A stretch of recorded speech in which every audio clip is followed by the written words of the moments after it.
The great sort of paradox of Queen Elizabeth's reign is that while she was the most visible figure on the public stage for as long as anybody, no one actually knew her. She felt that she was a symbol, and that if she were to sort of become more familiar, that the magic would go. She was never predestined to become the queen, but her uncle, who was the older brother of her father, was due to become the king and became the king. That was Edward VIII. But there was a constitutional crisis in the 30s when he fell in love with an American divorcee, so he was forced to choose between her or the monarchy, and he chose her. And so at the age of 10, she suddenly became the next in line to the throne. When her father died, she was in Kenya. She came back to be greeted by this sort of phalanx of old men in top hat and tails. One of them was Churchill, who was her first prime minister. Those Britons had seen her father as the king, her uncle as the king, her grandfather as the king, her great-grandfather, Edward VII, as the king, and even her great-great-grandmother, Queen Victoria.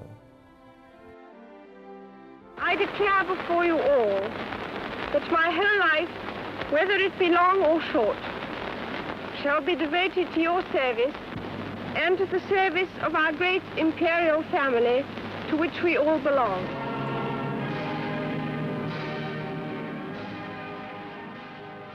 Television created these milestones of her monarchy.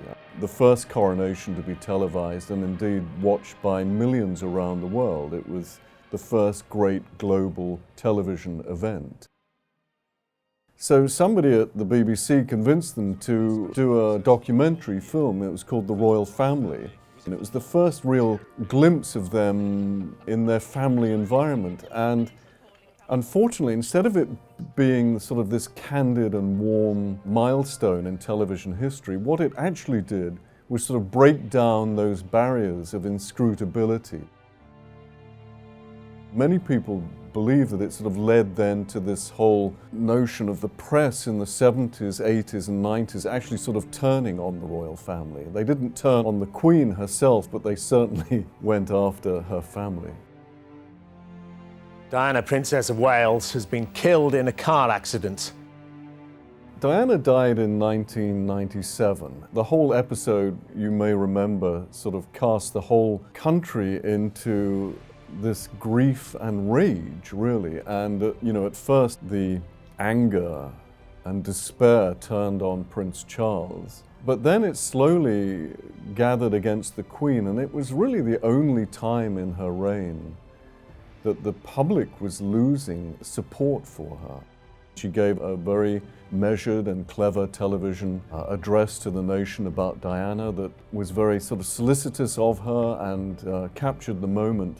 So what I say to you now, as your queen and as a grandmother, I say from my heart. First, I want to pay tribute to Diana myself. She was an exceptional and gifted human being. In good times and bad, she never lost her capacity to smile and laugh, nor to inspire others with her warmth and kindness. As her reign progressed, I think the whole society saw that what they had with the Queen was a national treasure. When she took office, there was still the semblance of a British Empire, and that obviously diminished greatly.